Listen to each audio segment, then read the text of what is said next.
সংগ্রামী উপস্থিতি, ছোট্টবেলায় চাঁপাইনবাবগঞ্জের নামকে আমরা শিখেছিলাম কোরআনের আন্দোলনের অগ্রপ্রতীক হিসেবে।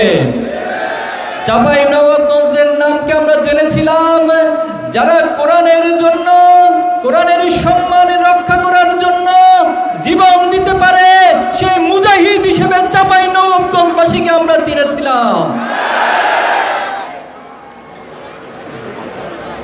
যারা কোরআনের সম্মান রক্ষার জন্য জীবন দিতে জানে, যারা এক আল্লাহর কাছে নিজেদের সব কিছুকে সঁপে দিতে জানে, তারা বাংলাদেশের শুধু চাঁপাইনবাবগঞ্জ নয়, সারা বাংলাদেশে আগামী দিনে নেতৃত্ব দিতে জানবে ইনশাআল্লাহ।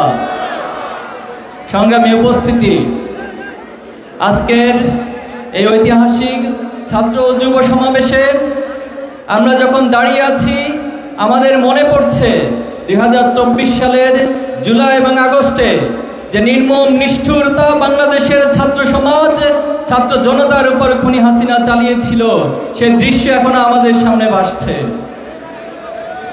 বাংলাদেশে দীর্ঘদিনের ফ্যাসিবাদ কায়েম করে এই সমাজের যারা আলেম ছিল, যারা নেতৃত্ব স্থানীয় ছিল, যারা এই সমাজের ন্যায়ের পক্ষে ছিল, তাদেরকে খুনি হাসিনা বিভিন্ন সময় অন্যায়ভাবে হত্যা করেছিল।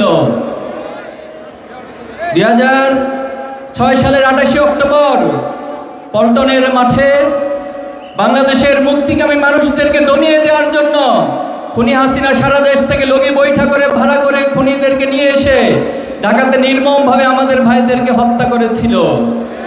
আমাদের ভাইদের লাশের উপর পৈশাচিক কায়দা নৃত্য করেছিল খুনি হাসিনার দোসররা। আমরা দেখেছিলাম একটি পাতানো নির্বাচনের মধ্য দিয়ে হাসিনা ক্ষমতায় এসে বাংলাদেশকে স্বাধীনতা সার্বভৌমত্বকে স্তম্ভিত করে দেওয়ার জন্য আমাদের সবচেয়ে চৌকুশ সেনা অফিসারদেরকে হত্যা করেছিল।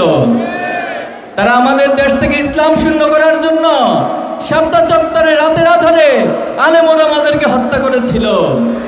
বাংলাদেশের প্রতিটি মুক্তিকামী মানুষদেরকে, যারা এই সরকারের অন্যায়ের বিরুদ্ধে কথা বলেছিল, সরকারের অন্যায়ের বিরুদ্ধে যারা অবস্থান গ্রহণ করেছিল, তাদেরকে গুম খুনের মাধ্যমে খুনি হাসিনা হত্যা করেছিল, গুম করেছিল, নির্যাতন করেছিল।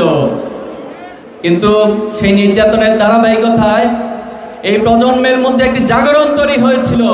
সেই জাগরণের প্রেক্ষিতে 2024 জুলাই এবং আগস্টে শুধুমাত্র ছাত্ররা নয়, ছাত্রদের পাশাপাশি আপামর ছাত্র জনতা, বাংলাদেশের সকল শ্রেণী পেশার মানুষ আবাবিল পাখির মতো খুনি হাসিনার ফ্যাসিবাদের বিরুদ্ধে দাঁড়িয়েছিল।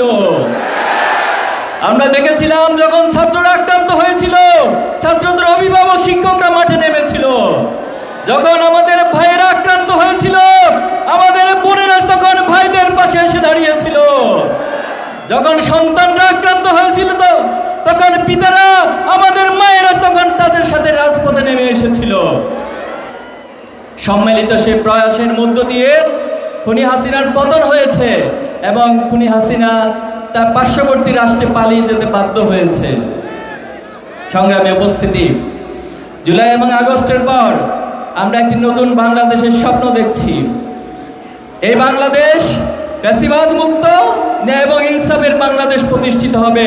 সেই স্বপ্ন, সেই অগ্রযাত্রা নিয়ে যখন আমরা সামনে এগিয়ে যাচ্ছি, আমরা দেখতে পাচ্ছি নব্য একটি প্যাসিভিস্ট, নব্য ফ্যাসিবাদের মতবাদ নিয়ে আবার বাংলাদেশের উন্নয়নকে, বাংলাদেশের ন্যায় ইনসাফকে বাধাগ্রস্ত করার চেষ্টা করছে। একটি দল বিদেশ থেকে তারা দলকে পরিচালনা করছে। আমরা বলতে চাই, এই বাংলাদেশের জমিনে বিদেশে বসে বসে কোন দল, কোন রাষ্ট্র পরিচালনার স্বপ্ন কেউ দেখবেন না। এই বাংলাদেশকে নেতৃত্ব দিতে হলে বাংলাদেশের মানুষের সাথে বসে, মানুষের সাথে থেকে এই বাংলাদেশকে নেতৃত্ব দিতে হবে। আপনারা আমাদের শহীদ মীর কাসেম আলী ভাইকে হত্যা করেছিলেন। শহীদ মীর কাসেম আলী ভাই যখন তথাকথিত জুডিশিয়াল কিলিং এর মাধ্যমে জামায়াতের নেতৃবৃন্দকে গ্রেপ্তার করা শুরু হলো, তখন আমার মীর কাসেম আলী ভাই বিদেশের মাটিতে ছিলেন। ওনাকে বলা হয়েছিল, শুভাকাঙ্ক্ষীরা বলেছিল, আপনি দেশে আসবেন না, আপনি সেখানে সেফ জোনে থাকুন। কিন্তু আমার মীর কাসেম আলী ভাই বলেছিল, আমি আল্লাহর গোলাম, আমি আল্লাহর কাছে নিজের বিশ্বাস লাশকে সঁপে দিয়েছি। আমার মৃত্যু কোথায় লিখে থাকবে এটা একমাত্র আল্লাহ ভালো জানে। আমার মৃত্যু যদি বাংলাদেশে লিখে থাকে, কোনো মানুষের সমর্থনে আমাকে বিদেশে আটকিয়ে রাখবে? তিনি দেশে এসেছিলেন, তথাকথিত ট্রাইব্যুনালের মাধ্যমে নির্মমভাবে ওনাকে হত্যা করা হয়েছে, জুডিশিয়াল কিলিং করা হয়েছে। এবং সেই সময় তিনি ফাঁসির মঞ্চে দাঁড়িয়ে চিহ্ন দেখিয়ে গিয়েছেন, বিজয়ের চিহ্ন দেখিয়ে গিয়েছেন এই প্রজন্মকে। আমরা আমাদের কোরআনের পাখি আল্লামা সাঈদীকে হারিয়েছি, জামাতের নেতৃবৃন্দকে হারিয়েছি, বাংলাদেশের আলেম ওলামাদেরকে হারিয়েছি। আমরা এই হারানোর মধ্য দিয়ে আমাদের শোককে শক্তিতে পরিণত করেছিলাম।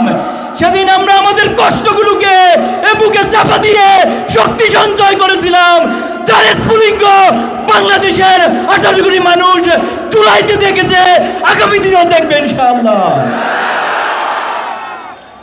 সংগ্রামী উপস্থিতি, একটি দল, আমরা তাদেরকে সম্মান করি, শ্রদ্ধা করি। শহীদ প্রেসিডেন্ট জিয়াউর রহমানের হাতে গড়া দল যে বিএনপি, এখন আর শহীদ জিয়ার যে প্রেসিডেন্টের যে দল, তার যে চিন্তা ছিল, সে আদর্শের বিএনপি এখন আর নাই। খালেদা জিয়ার মতো আপসহীন নেত্রীর যে বিএনপি, সেই বিএনপি আজকে আর নাই।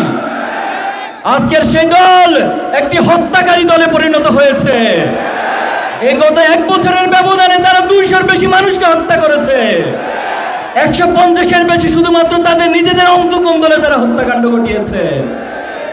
আজকে বাংলাদেশে হাসিনা গিয়েছে, আমরা ভেবেছি এই বাংলাদেশ চাঁদাবাজ মুক্ত হয়ে যাবে, এই বাংলাদেশে জুলুম থাকবে না, অন্যায় থাকবে না, দর্শন থাকবে না, টেন্ডারবাজি থাকবে না। কিন্তু আমরা দেখতে পাচ্ছি নতুন একটি দল, হাসিনার সেই ইজারা তারা নিজেদের কাঁধে তুলে নিয়েছে। তারা হাসিনার সেই রেখে যাওয়া কাজগুলো, অসমাপ্ত কাজগুলো বাস্তবায়নের উদ্যোগ গ্রহণ করেছে।